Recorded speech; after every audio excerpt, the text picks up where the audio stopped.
Guten Tag, ich heiße Rob Bishop. Ich bin ein Abgeordneter des Kongresses der Vereinigten Staaten und meine Heimstadt ist Utah.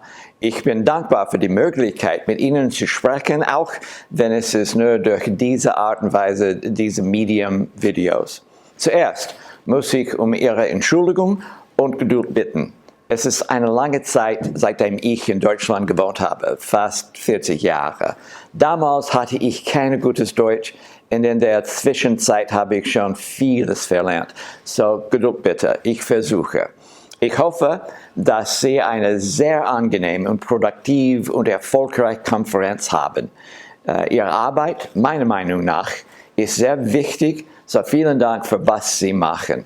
Auch jetzt, ich würde diese Gelegenheit verschwenden, wenn ich Sie nicht nach Utah einladen. Das nächste Mal, wenn Sie nach Amerika kommen, ich lade Sie ein, mein Heimgebiet zu besuchen. Ich wohne im Norden Utah, vielleicht nicht so berühmt als Red Rock Country in Süd-Utah, aber ganz in der Nähe bei all die Geschäftspartner, die Sie dort in Hamburg treffen werden. Wir haben gerade einen neuen National Park in meiner Gegend geschaffen. Es heißt Golden Spike National Park. Es ist an einem Ort, der erste Transcontinental Eisenbahn Railroad zum ersten Mal fertigstellen würde. Golden Spike National Park ist für Amerika für immer verändert hat und vielleicht auch die Welt.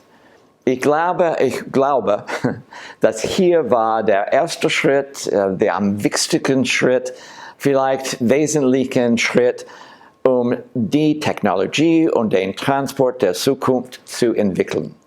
Now, perhaps I better go back to English because you probably don't understand any of my German, for which I apologize. But I want you to know that Utah is a special place. In the United States, each state has an emblem and a motto, which reflects the values of that state. California, its motto is Eureka, from the Greek, I found it. Utah's motto is industry, and our emblem is the beehive, because the honeybee is an industrious thing, as are we in Utah. Utahns overcome, we achieve, we contribute like no one else. While engaged in this important work of defense and aerospace development and more, Utah has lived up to this motto of industry. We have a track record of excellence dating back decades, and today Utah's companies are poised to continue this excellence far into the future. Many of the technologies developed in Utah in the 50s for programs like Minuteman and Polaris are still being used as part of Utah's or today's newest programs and will be part of our industry going into the future. Utah, today there are 100 companies, more than 15,000 workers using carbon fiber, ceramics, robotics, 3D printing. Utah plays an essential role in the F-35, the Delta rocket, the Predator programs. Utah is a key supplier for the Airbus. And our state's composite industry is playing a critical role in technologies which are revolutionizing everything from healthcare to taking us to Mars. So the Beehive State is lucky to have the Utah Advanced Materials and Manufacturing Initiative playing their essential role and accelerating the growth of this important industry. So, noch einmal, ich wünsche Ihnen viel Erfolg.